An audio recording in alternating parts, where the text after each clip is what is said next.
नमस्कार दर्शकों, कार्यक्रम इनसे मिलिए में आप सभी का हार्दिक स्वागत है। मैं हूं आपका होस्ट और आपका दोस्त हर्ष। दर्शकों, जैसा कि आप जानते हैं, कार्यक्रम इनसे मिलिए में हम आपको हिमाचल की कुछ खास चुनिंदा शख्सियतों से मुलाकात कराते हैं जिन्होंने अपने जीवन से सोसाइटी पे डाला होता है एक इम्पैक्ट। और जब हम इम्पैक्ट की बात करते हैं, जो आज हमारे खास मेहमान हैं, उनका इम्पैक्ट हिमाचल ही नहीं पूरे विश्व में है और उन्होंने हिमाचल का परचम हर जगह फैलाया है। जी हाँ, मैं बात कर रहा हूँ हमारे खास मेहमान आज हमारे साथ मौजूद हैं, मशहूर साहित्यकार और कवि, लेखक और सामाजिक मुद्दों पर एक पैनी नज़र रखने वाले एसआर हरनोट जी। सर, कार्यक्रम इनसे मिलिए में आपका बहुत बहुत स्वागत है। दर्शकों, आज हम एसआर हरनोट जी से जानने वाले इनकी साहित्यिक यात्रा और वर्तमान परिवेश में किस प्रकार से अपनी पैनी नज़र रखते हैं साहित्य के बारे में और सामाजिक मुद्दों के बारे में आज हम इनसे वो जानेंगे। सर, जब हम साहित्य की बात करते हैं तो आपका नाम तो सिनोनिमस है साहित्य के जगत के साथ, और हिमाचल में अगर मैं बात करूं, आपसे प्रसिद्ध और आपसे बड़ा लेखक तो शायद कोई होगा नहीं, साहित्यकार भी नहीं होगा। सर, जब हम साहित्य की बात करते हैं, हम बात करते हैं कि किस प्रकार से साहित्यिक और सामाजिक मुद्दे एक दूसरे के साथ मिले जुले हैं, ताना बाना है। तो जब हम साहित्य की बात करते हैं, क्यों ज़रूरी हो जाता है कि साहित्य में भी आपको सामाजिक मुद्दों के बारे में बातचीत करनी पड़ती है? सबसे पहले तो मैं आज शिमला दूरदर्शन का आभार व्यक्त करता हूं कि आपने मुझे ये मौका दिया कि मैं दर्शकों से रूबरू हो सकूं। सबसे पहले तो ये बात है कि आपने कहा कि मतलब शायद कोई दूसरा लेखक नहीं होगा, ऐसा नहीं है। मेरे साथ और मेरे जो वरिष्ठ है वो बहुत अच्छा लिख रहे हैं हिमाचल प्रदेश में, और वो बाहर तक उनका नाम है। और जहाँ तक साहित्य, समाज और ये दूसरी चीज़ों की बात है, तो हमारा जो साहित्य लेखन है वो समाज से ही आता है, क्योंकि वैसे तो साहित्य को समाज का दर्पण भी कहा जाता है, लेकिन अगर हम पैनी दृष्टि ना रखें, जैसे आपने भी कहा, और जो समाज में चीज़ें घट रही है, जो समाज में हम आए दिन देखते हैं, जो समाज में अच्छी चीज़ें हैं, बुरी चीज़ें हैं, और जो चीज़ें आज के समय में लुप्त भी हो रही हैं, तो हम वही हमारे अनुभव होते हैं कि तो जिए हुए अनुभव होते हैं और देखे हुए अनुभव होते हैं, जिन्हें हम कहानियों में, उपन्यासों में और कविताओं में बुनते हैं उनको। जैसे और अगर हिमाचल की हम संदर्भ की बात करें तो हिमाचल में हम देखते हैं कि जब हम हिस्ट्री की बात करते हैं, हिमाचल के इतिहास की बात करते हैं, बहुत सारी ऐसी कहानियाँ हैं, बहुत सारी ऐसी कथाएँ हैं जिन्हें अगर मैं कहूँ कि आपने एक नया रूप दिया तो वो गलत नहीं होगा। हरनोट जी, अगर मैं थोड़ा सा ये जानना चाहूँ, और हमारे जो दर्शक हैं और ख़ासकर जो आपके फ़ैन्स हैं, बहुत बड़ा आपका फ़ैन क्लब है जो आपकी कविताओं की और आपके जो लेखन है और ख़ासकर आपकी किताबों की वेट करते हैं। और मुझे लगता है कितने दशक हो गए हैं कब से आप किताबें लिख रहे हैं, इतने ज़्यादा आपने अवार्ड्स पाए, पर फिर भी लोगों को, दर्शकों को और जो आपके खासकर जो फैंस हैं उनको इंतज़ार रहता है कि अगली किताब कौन सी होने वाली है। तो थोड़ा सा आप हमारे दर्शकों को बताइए कि आपका जन्म कहाँ पर हुआ और क्या बचपन से ही आपने ये ठाना था कि मैं लिखूँगा, मतलब कलम में हाथ में लूँगा? मेरा जो जन्म है वो शिमला से 50 किलोमीटर दूर मेरा गांव है, तहसील सुन्नी, अब धामी उप तहसील भी है वो, और चनाव गांव है। और वो जब मैंने शिक्षा पांचवी की, वहाँ पांचवी का स्कूल था, तो उस टाइम मतलब बहुत वो पिछड़ी पंचायत है, आज भी कागज़ों में वो पिछड़ी पंचायत है, वहाँ बिजली पानी कुछ भी नहीं होता था। तो उस संघर्ष में मैंने शिक्षा ली, और मैं एक थोड़े से गरीब किसान परिवार से हूँ। तो जैसे कई बार मुझसे पूछते हैं, तो मैं इस यात्रा को इस तरह भी कहता हूँ कि पांचवी के बाद हमारा जो मिडिल स्कूल था जी, और वो कोई 7-8 किलोमीटर था, तो रोज़ की यात्रा 16 किलोमीटर। और फिर उसके बाद ये इच्छा थी कि आगे पढ़ा जाए, लेकिन परिवार मतलब मैं अकेला ही बेटा था, तो इतने साधन भी नहीं थे। लेकिन जो हमारा हाई स्कूल था वो या तो हम सुन्नी जाते थे या अर्की या धामी। तो धामी हलोग में मैंने एडमिशन ली, और मेरे घर से वो 14-15 किलोमीटर था, रोज़ आते थे, 30 किलोमीटर का सफ़र था। तो इस तरह ये यात्रा शुरू हुई। साहित्यिक बैकग्राउंड कोई नहीं था। मेरे पिताजी शहनाई और उसके बहुत अच्छे आर्टिस्ट थे वो, तो शायद ये भी रहा होगा कि एक वो उस तरह से वो अलग, क्योंकि मैं म्यूज़िक की तरफ तो नहीं गया, लेकिन हो सकता है कि उनकी प्रेरणा मेरे भीतर रही हो। और जब हम स्कूल टाइम में आए, तो स्कूल टाइम में फिर स्पोर्ट्स में मैं बहुत वीक था, खेल कूद में, लेकिन यही होता था कि कोई एक छोटा सा नाटक कर लिया, कोई अभिनय कर लिया, या कोई फ्लूट या इस तरह की चीज़ें, मतलब स्कूल में जैसे कुछ किया जाता है, तो वही एक शायद प्रेरणा रही। और जब मैं नौकरी लगा 1972-73 में क्लरिकल की मैंने जॉब की। जी। तो हालांकि मेरी इच्छा थी कि मैं कॉलेज में जाऊं, लेकिन वो संभव नहीं हो पाया। मैंने मैट्रिक के बाद क्लरिकल जॉब मिल गई थी, तो मैंने 6-7 साल बिल्कुल निसंकोच में हम नौकरी लग गई, अब बहुत बहुत बड़ा काम हो गया। लेकिन फिर समझ बात आई कि नहीं, पढ़ना चाहिए और कुछ करना चाहिए आगे। तो फिर मैंने बीए ऑनर्स जब किया, मतलब प्रभाकर होती थी उस टाइम, तो उसमें हिंदी साहित्य की कुछ चीज़ें थी, तो उससे भी थोड़ी प्रेरणा मिली। और फिर मैंने वो क्लरिकल जॉब इंडस्ट्री डिपार्टमेंट में छोड़ी और मैं हिमाचल प्रदेश टूरिज्म डेवलपमेंट में कॉर्पोरेशन में एज ए स्टेनोटाइपिस्ट मैंने ज्वाइन किया, और उसी टाइम से मैंने पढ़ना भी शुरू किया। तो अब जो जैसे मैंने पहले आपको बताया कि मेरा जीवन बहुत अभाव में रहा है, और मैंने गांव की गरीबी देखी है, गरीब लोग देखे, वंचित लोग देखे जिनके पास घर नहीं थे। और अगर जैसे आपको पता ही कि गांव में या हर जगह एक दो ऐसे भी लोग होते हैं, वो साहूकारी में होते हैं, पंचायतों में होते हैं, जो गरीब तबकों का शोषण करते रहते हैं। अच्छा, फिर वहाँ तक सुविधाएं नहीं पहुँच पाती क्योंकि वो लड़ने की शक्ति नहीं होती उनमें। तो वो मेरे दिमाग में थी कि आने वाली पीढ़ी, अगर उनके लिए भी अगर 15 किलोमीटर या स्कूल मतलब एक मैट्रिक के स्कूल के लिए उनको जाना पड़े अपने गांव से, तो वो कैसा, मतलब क्या करेंगे वो।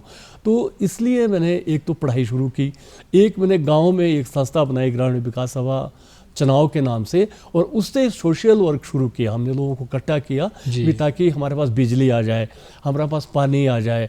और लेकिन हम कामयाब हुए। सड़क नहीं थी, सड़क कोई 15-16 किलोमीटर दूर का सफ़र था। जैसे हम मतलब या तो हम कराड़ा घाट आपने सुना होगा, वहाँ जाते जाते धामी जाते थे, फिर थोड़ी थोड़ी नज़दीक आई। लेकिन गांव में मतलब मैंने जो एक सोशल एक्टिविज्म शुरू किया कुछ लोगों को लेके, तो उसमें हम कामयाब हुए। और एक 1988 एक ऐसा समय आया कि जब हम उस टाइम तत्कालीन मुख्यमंत्री राजा वीरभद्र सिंह जी थे, तो उनको और खाची साहब को हमने मनाया कि वहाँ जाओ, लेकिन संकोच कर रहे थे कि पैदल कैसे जाएंगे वहाँ। लेकिन मैंने एक लोक उत्सव जोड़ा वहाँ पे, और उसमें कई पंचायतों के, कई डिस्ट्रिक्टों के हमने देवता इकट्ठे किए वहाँ पे। यानी कि बहुत कठिन था ये काम, क्योंकि जब तक सरकार कहीं नहीं जाती, विकास नहीं जाता उसके साथ।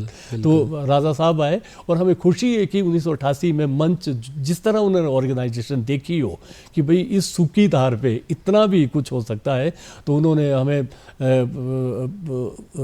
सतलुज से स्कीम पानी की दी, उसी दिन अनाउंस की सड़क, उसी दिन हमारे को पटवार सर्कल और स्वास्थ्य उपकेंद्र और कई चीज़ें उसी दिन मिली। और मतलब वो एक शुरुआत थी, और आज तो घर घर में सड़कें हैं हमारे।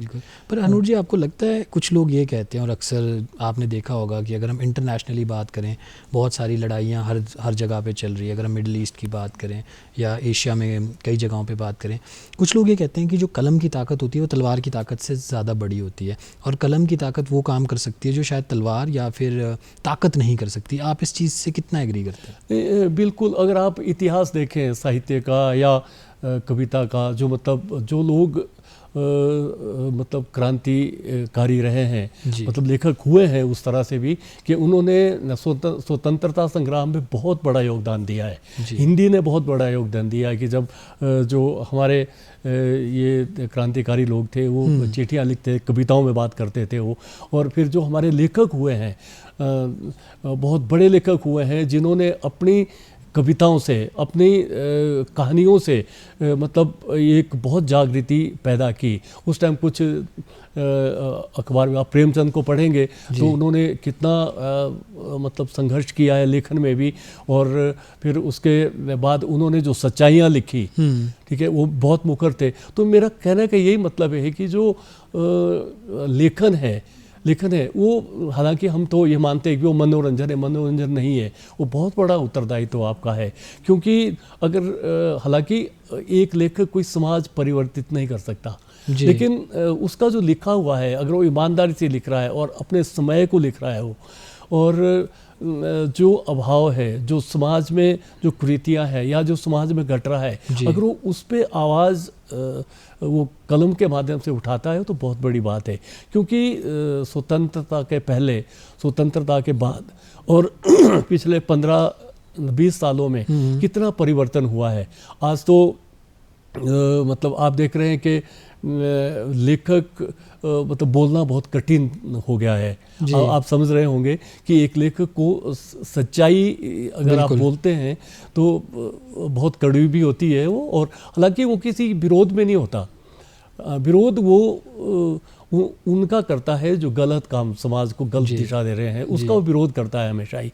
वो मतलब किसी इंडिविजुअल के या सरकार के उसके विरोध में नहीं होता। हरनोट जी, अक्सर हमने ये देखा है कि जितने भी साहित्यकार होते हैं, लेखक होते हैं, आप अभी के ज़माने की भी बात करें और हम अंग्रेज़ों की भी बात करें, अक्सर साहित्यकार और लिखने वालों ने जितना जुल्म सहा है वो शायद किसी ने भी नहीं सहा होगा। मैं थोड़ा सा ये आपसे ये जानना चाहूँगा, आप इतने प्रसिद्ध लेखक हैं, इतने सारे बच्चे हैं जो आपकी पुस्तकें पढ़ते हैं, आपकी पुस्तकों पर शोध भी हो रहा है यूनिवर्सिटीज़ में और आपको बहुत सारे अवार्ड्स भी मिले हैं, पर एस.आर. हरनोट जी वो किसके फ़ैन हैं, वो किसकी किताबें पढ़ना पसंद करते हैं? देखो, मैंने अपने वरिष्ठों को मैं बहुत पढ़ा हुआ है। जैसे प्रेमचंद का मैंने नाम लिया, उससे बहुत लंबी है, हम पढ़ते रहे हैं। क्योंकि अगर हम उनको नहीं पढ़ते, उस हिंदी साहित्य के इतिहास को, या जो लेखक लिख रहे हैं उनको नहीं पढ़ते, तो हमें शायद वो प्रेरणा भी नहीं मिलती।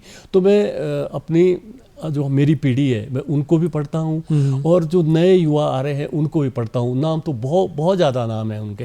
तो और पढ़ने के, क्योंकि आप अगर अच्छा लिखना है आपने और लिखने की तरफ निरंतरता रखनी है, अग्रसर रहना है, तो आपको बहुत पढ़ना पड़ेगा।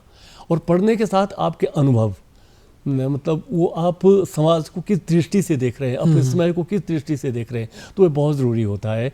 और आज भी मेरी ये प्रायोरिटी रहती है, सबकी रहती है लेखकों की, कि हमें लिखना, पढ़ना पहले है जी, लिखने से ज़्यादा पढ़ना पहले है। तो आप देख रहे हैं कि मेरी 1987-88 में पहली किताब आई थी, पंजा से मेरी यात्रा शुरू हुई थी। उसके बाद पंजा, ये 2-3 किताबें तो साथ साथ आई, पंजा, आकाश पे लोग, पीठ पर पहाड़, लेकिन उनका नोटिस नहीं लिया गया क्योंकि वो कच्चा का माल था, उस टाइम समझ नहीं थी कुछ। लेकिन उसके बाद बहुत मैंने मेहनत करी।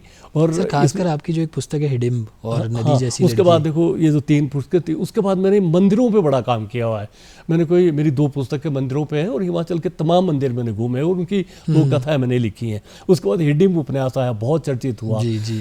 दारोश और अन्य कहानियां जो किताब आई, चौथी मेरी, उससे मुझे जानने लगे लोग देश में। हिडिंब के बारे में थोड़ा सा हमारे दर्शकों को बताएंगे? अच्छा, दारोश के बारे में मैं बताता हूँ कि उसने मुझे जो नाम दिया, मुझे अंतर्राष्ट्रीय हिंदू शर्मा कथा सम्मान मिला और मैं लंदन गया 2003 में जी। उससे मुझे थोड़ा सा हुआ। अच्छा, हिडिंब उपन्यास उसके बाद लिखा, क्योंकि मैं बड़ा विजिट किया हमने कुल्लू, सारा कुछ, तो मैं देखता था कि पर्यावरण की क्षति कैसे हो रही है, हम पर्यावरण को बर्बाद कैसे कर रहे हैं।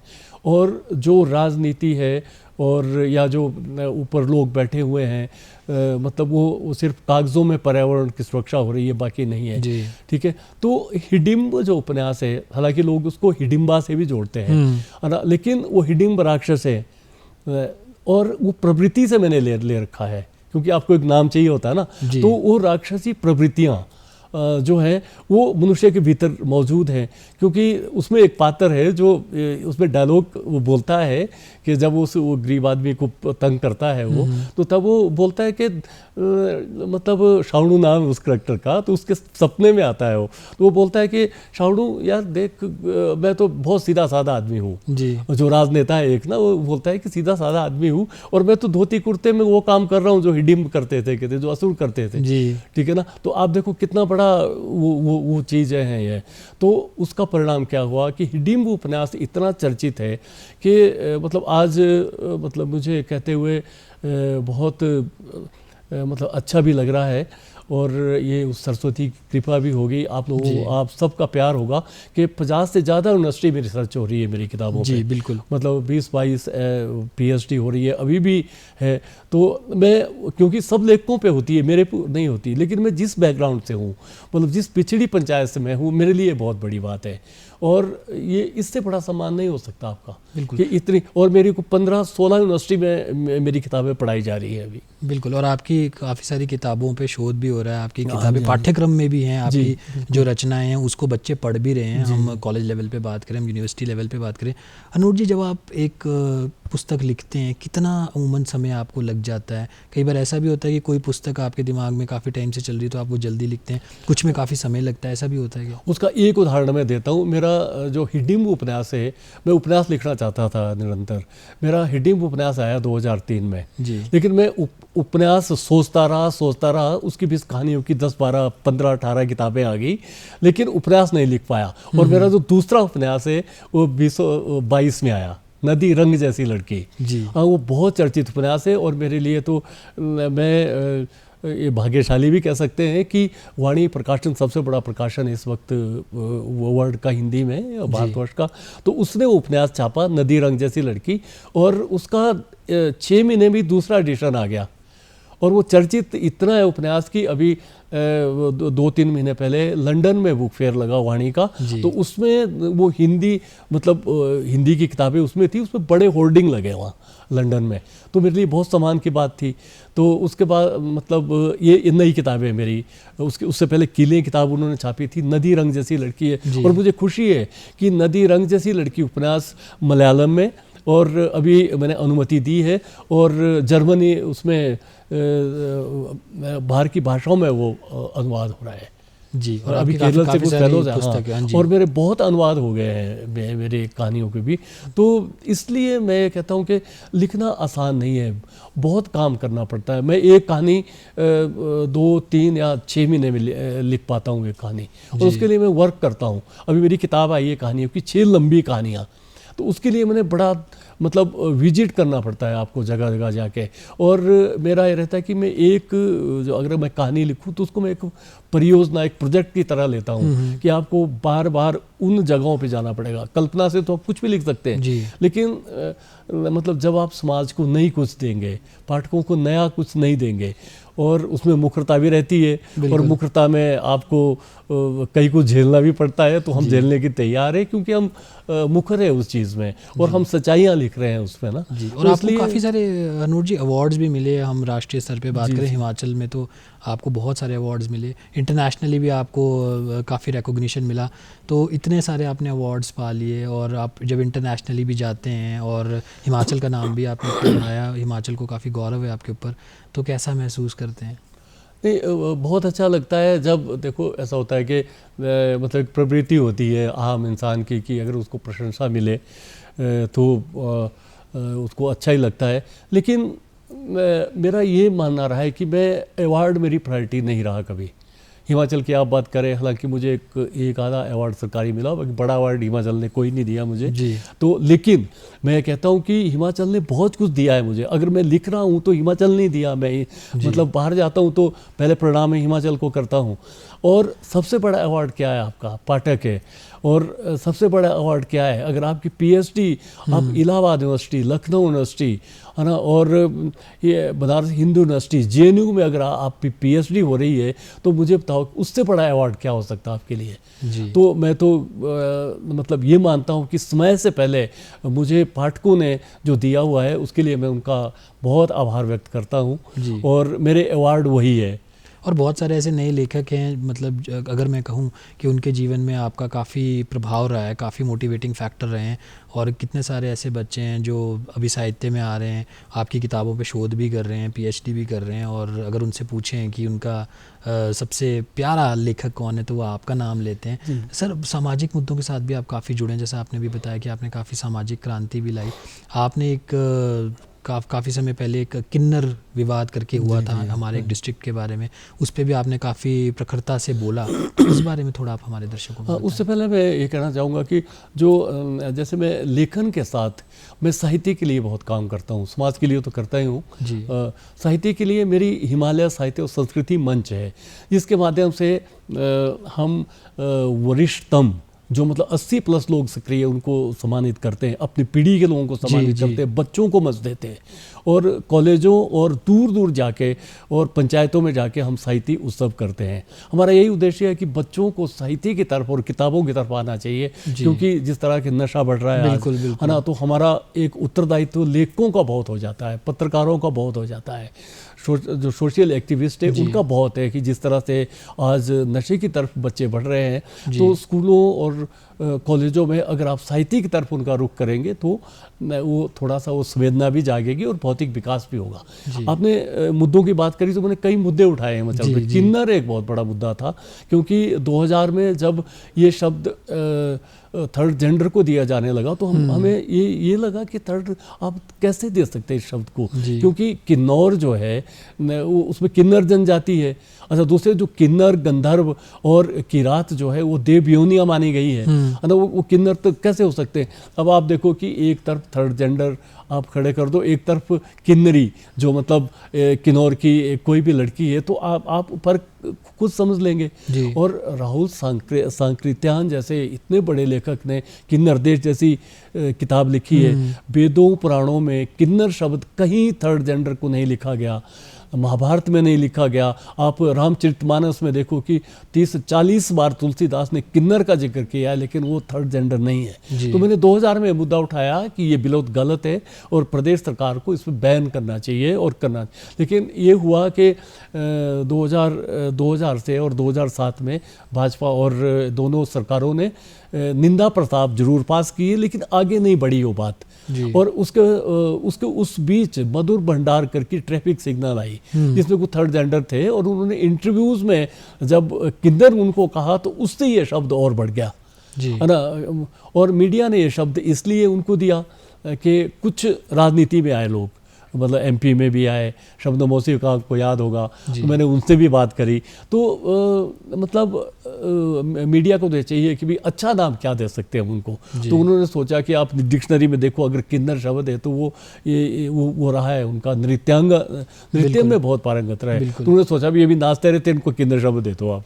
तो मतलब इस तरह विकृतियाँ हैं हमारी संस्कृति में, और इसके लिए ट्रैफिक सिग्नल राजा वीरभद्र सिंह जी थे, हम आभारी हैं उनका कि उन्होंने बड़ा सीरियसली लिया था। और ट्रैफिक सिग्नल यहाँ रिलीज ही नहीं हुई मधुर भंडारकर की फिल्म, और लेकिन उसके बाद वो ठंडे बस्ते में चला गया।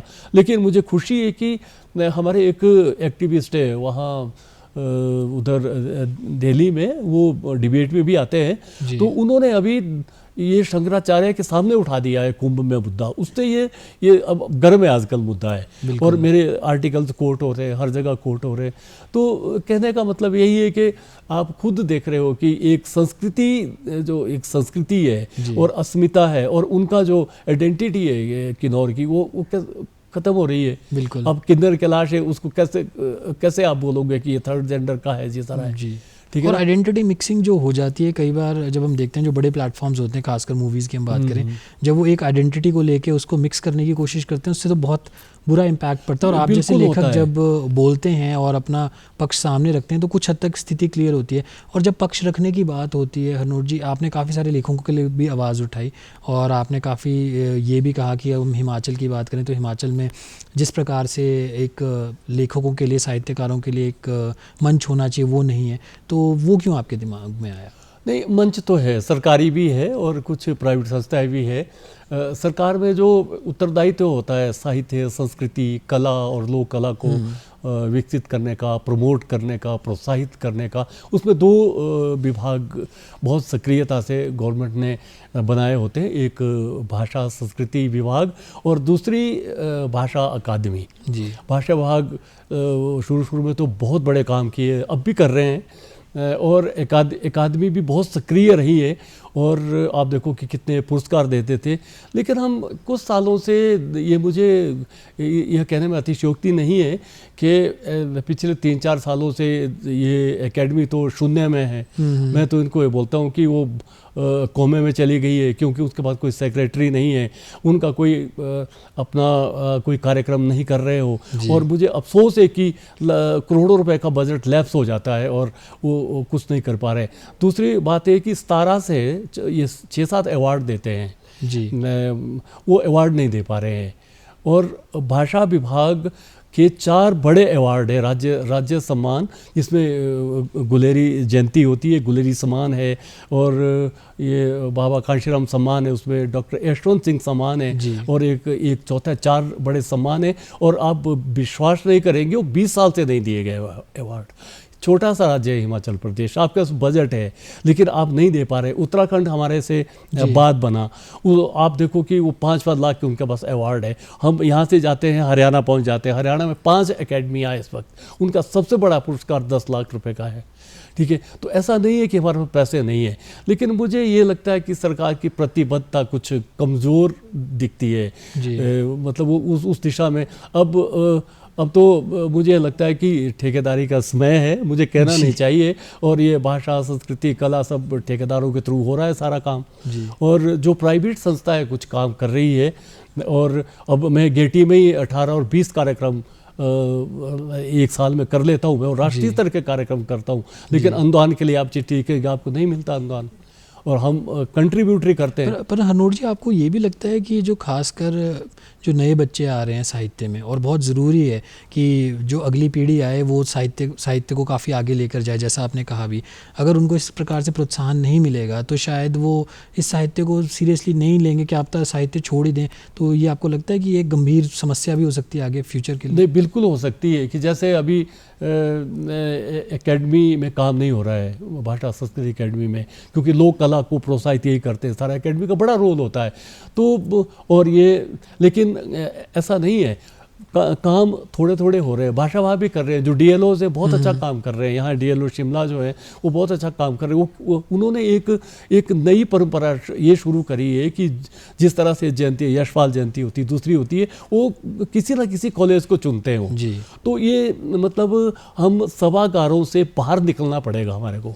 गेटी सभागार में वही कवि है, अगर कवि गोष्ठी आप रखेंगे तो मतलब 50 लोग हैं तो 50 ही कवि है, उसमें श्रोता है नहीं, कोई नहीं, ठीक है ना। तो अगर जब आप बाहर निकलोगे, उन लेखकों को प्रोत्साहित करोगे कि आप आज मंडी जाओ, आप कुल्लू जाओ और संवाद करो बच्चों से, तो बच्चे भी कविताएं पढ़ेंगे, वो भी पढ़ेंगे। बिल्कुल, आपने बिल्कुल सही बात की कि जब हम साहित्य की बात करते हैं, हम लेखन की बात करते हैं, हमें मंच भी देना पड़ेगा, हमें ऑडियंस की जब हम बात करते हैं, ऑडियंस को भी एंगेज करना पड़ेगा, और लोगों को, जब हम हिंदी की बात करते हैं, हिंदी साहित्य तो बहुत ही महान साहित्य है, और उस चीज़ से हमें जोड़ना पड़ेगा, और आप जैसे साहित्यकार हमारे बीच हैं तो ज़रूर ये चीज़ पूरी होगी। एसआर हरनोट जी, आप हमारे कार्यक्रम इनसे मिलिए में आए, और मुझे लगता है कि आपके जीवन के कुछ दिलचस्प किस्से आज हमें सुनने को मिले। इस कार्यक्रम में आने के लिए बहुत बहुत शुक्रिया आपको, बहुत बहुत, और दूरदर्शन का भी धन्यवाद, दर्शकों का भी। तो दर्शकों, कार्यक्रम इनसे मिलिए में आज बस इतना ही। अब मुझे दीजिए इजाज़त, नमस्कार।